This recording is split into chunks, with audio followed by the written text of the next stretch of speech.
과감한 도전, 자기 성찰의 길. 전적으로 진실에 헌신하는 삶이란 어떤 것일까?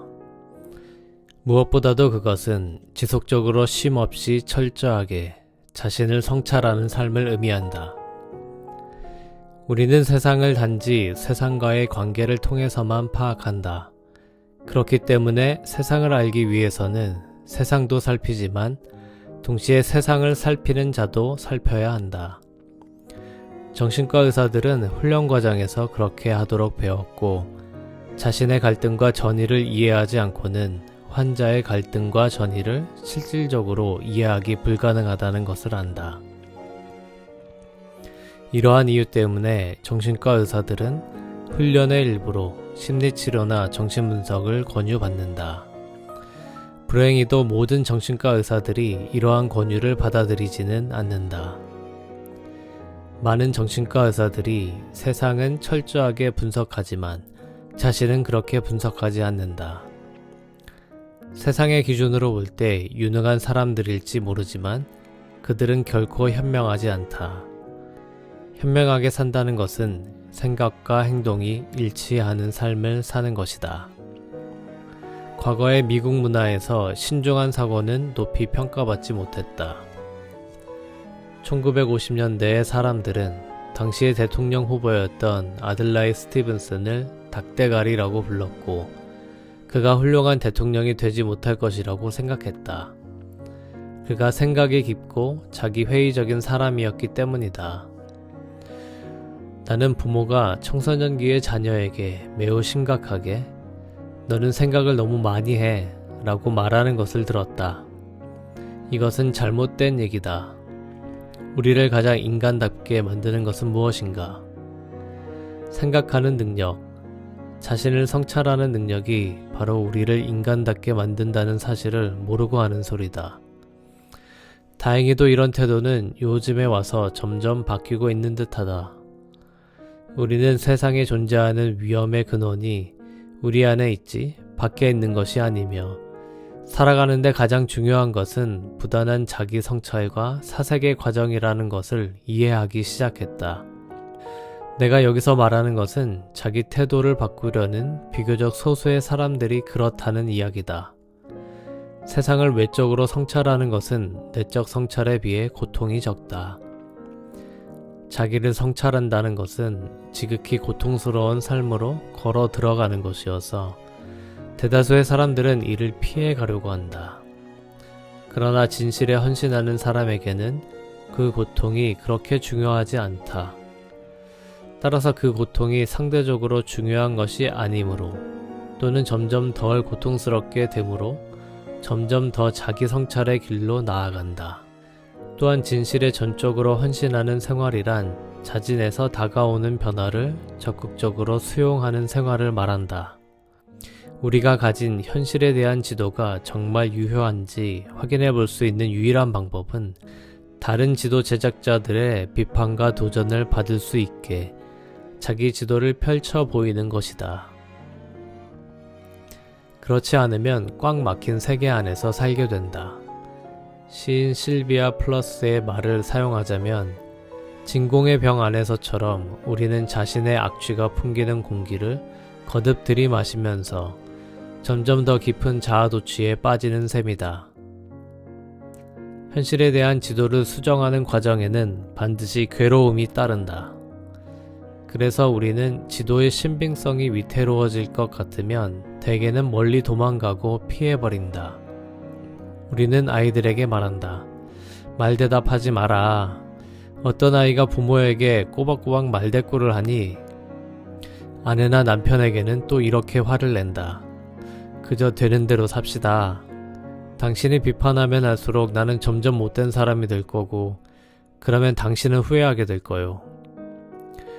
노인은 가족과 세상에게 이런 식으로 말하곤 한다. 나는 늙고 허약한 노인네야. 내가 대들면 난 못 견뎌 죽을지도 모른다. 그렇게 되면 내 여생을 비참하게 만든 책임으로 너 또한 괴로울 거야. 종업원에게는 이렇게 말한다. 나에게 그렇게 대들 용기가 있더라도 진짜 잘 생각해보고 하는 게 좋을 거야. 아니면 다른 직장을 구해보든지. 도전을 피하려는 경향은 인간이면 누구나 가지고 있는 본성이다. 그러나 그것이 본성이라고 해서 필수 불가결하다거나 유익하다거나 바꿀 수 없는 행위라는 의미는 아니다. 바지에다 똥을 싸는 것이나 양치를 하지 않는 것 또한 본능적인 행위다. 그러나 우리는 비본능적인 것이 제2의 본능이 될 때까지 스스로에게 비본능적인 것을 가르친다. 진정 자기훈육이란 비본능적으로 살아가도록 자신을 교육하는 것이라고 정의해도 좋을 것이다. 인간 본능의 다른 특징은 비본능적인 것을 행하고 본능을 초월하여 우리 자신의 본능을 개선하는 능력이다. 심리치료를 시작하는 것보다 더 비본능적인 행위는 없고, 그래서 이보다 더 인간적인 행동도 있을 수 없다. 왜냐하면 타인의 가장 날카로운 도전을 받기 위해 일부러 마음을 개방하고 정밀한 조사와 판단을 받기 위해 타인에게 돈까지 지불하기 때문이다. 이 같은 도전에 대한 개방적인 태도는 상징적으로 환자가 심리치료사의 사무실 소파에 누워있는 행동에서 나타난다. 심리치료를 시작하는 것은 가장 용감한 행동이다. 사람들이 심리치료를 받지 않는 가장 큰 이유는 돈이 없어서가 아니라 용기가 없어서다. 이것은 많은 정신과 의사들도 마찬가지다. 그들은 직책상 다른 사람보다 더 많은 치료가 필요한데도 불구하고 치료를 불편하게 여긴다. 그들에게도 이런 용기가 없기 때문이다. 이와 반대로 많은 정신과 환자들은 통상적인 이미지와는 달리 치료를 받으러 올 때부터 다른 사람들보다 근본적으로 강하고 건강하다. 치료받을 용기를 지녔기 때문이다. 심리치료를 받는 것이 도전의 개방적인 극단적 예라면 평상시 사람들과의 상호작용도 용기를 내어 개방적 태도를 가져야 하는 비슷한 상황이라 할 수 있다. 즉 정수기 앞에서, 회 앞에서, 골프장에서, 저녁 식탁에 앉아서, 불 끄고 잠자리에서와 같은 모든 일상사에서도 그렇고 동료, 직장 상사와 직원, 배우자와 친구, 애인, 부모와 아이들을 만나는 경우도 그렇다. 한동안 치료를 받으러 오던 어떤 부인은 늘 머리를 단정하게 하고 다녔는데 어느 날부터 상담이 끝나면 매번 머리를 다시 빗기 시작했다. 그 이유를 물었더니 몇 주 전 치료를 마치고 집에 돌아갔을 때 남편이 내 뒷머리가 납작해진 것을 발견했답니다. 하고 얼굴을 붉혔다. 그이에게 왜 그렇게 됐는지 얘기하지 않았답니다. 여기서 긴 의자에 누웠던 것을 알고 나면 놀랄지도 모르니까요. 그래서 우리는 뜻밖에도 새로운 문제를 하나 더 발견했다. 심리치료에서 가장 가치 있는 일이란 50분 동안에 어떻게 해서든지 좀 더 환자의 일상과 접촉하는 것이다. 도전의 개방적인 태도를 갖는 것이 생활 속에서 자연스럽게 우러나올 때 비로소 정신치료는 완전해진다. 내게 그랬던 것처럼 이 부인이 남편에게도 솔직하고 당당하게 되기 전까지는 완전히 건강해졌다고 할 수 없다. 정신과 의사나 심리치료사에게 오는 모든 환자 중 처음부터 의식적으로 도전이나 훈육을 바라는 사람은 극소수다. 그 밖의 사람들은 대개 단순히 위안을 찾는다. 도움받는 것과 동시에 도전당하게 될 것이라는 사실을 알면 많은 사람들이 도망가거나 도망가고 싶어 한다. 나는 그들에게 도전과 훈육을 통해서만이 진정한 위안을 찾을 수 있다는 것을 가르쳐야 한다.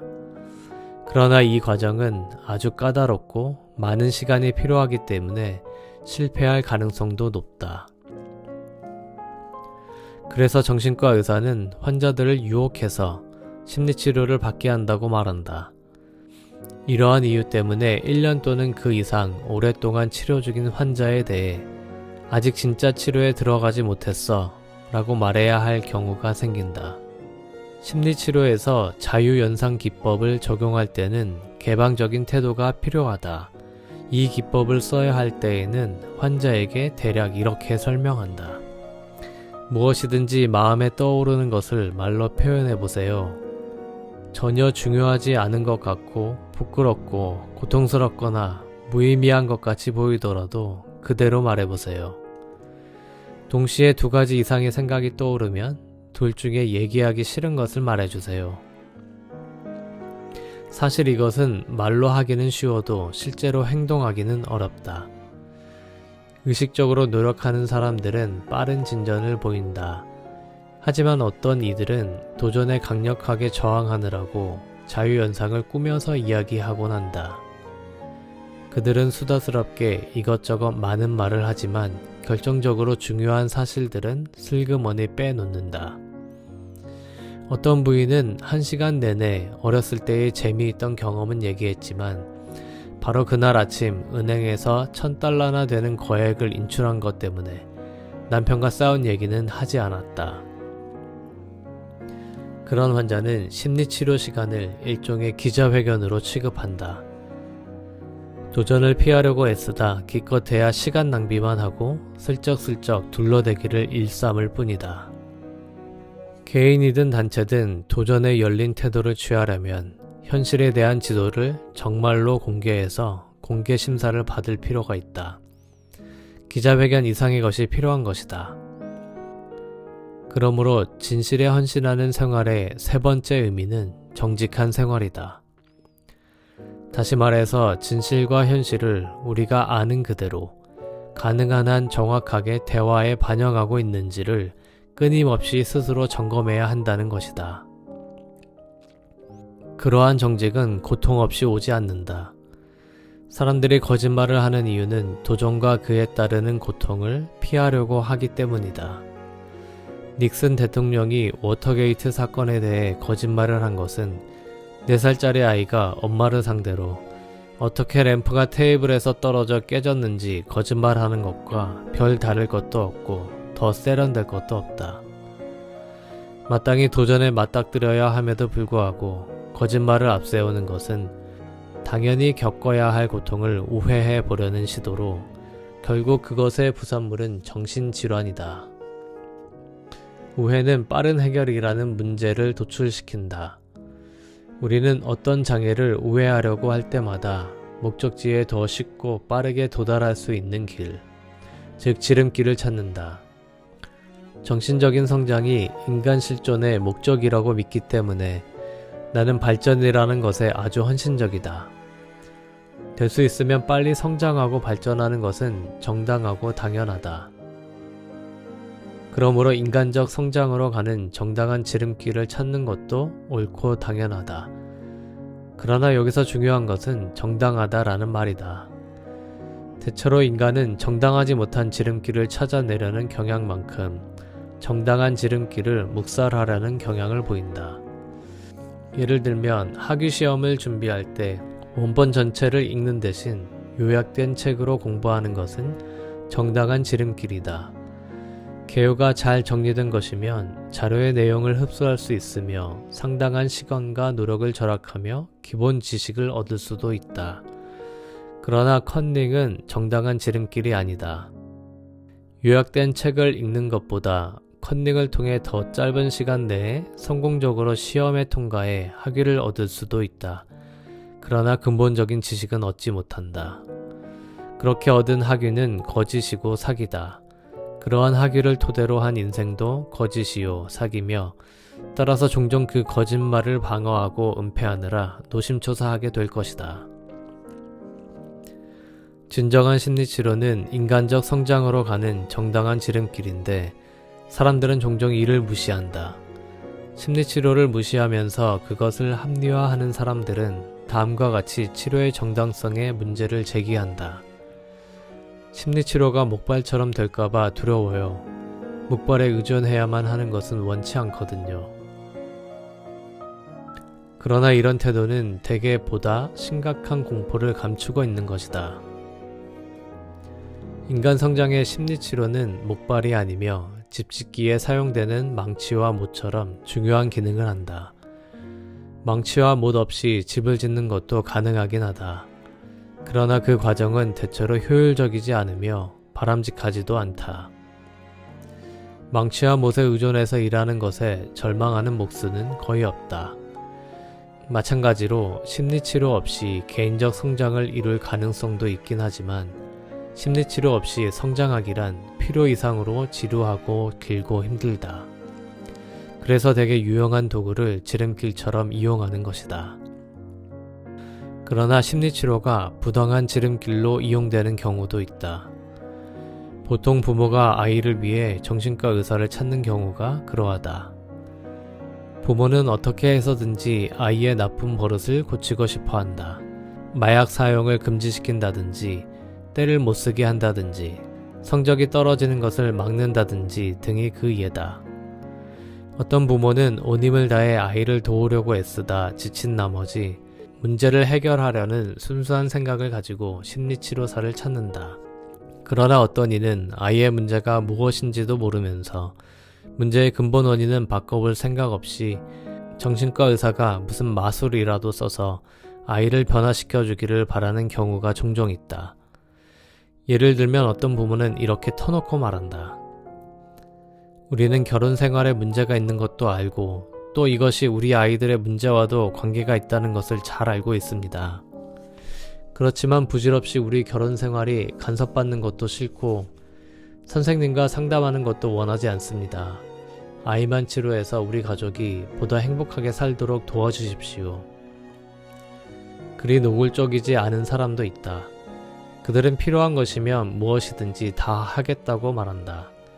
그러면서도 아이의 증세는 양육할 여력이 전무한 부모의 생활 방식에 대한 분노의 표출이라고 설명해주면 그 애를 위해 우리 속을 다 뒤집어서 보여주어야만 하나요? 그건 정말 바보 같은 짓 아닙니까? 라고 말한다. 그러고는 혹시 누군가 고통 없는 지름길을 제공해주지 않을까 하고 다른 의사를 찾아간다. 그들은 아마 친구나 자신에게도 이같이 말할 것이다. 아이를 위해 할 수 있는 건 모두 해봤어. 아이를 4명의 정신과 의사에게 데려갔지만 아무런 도움도 되지 않았어.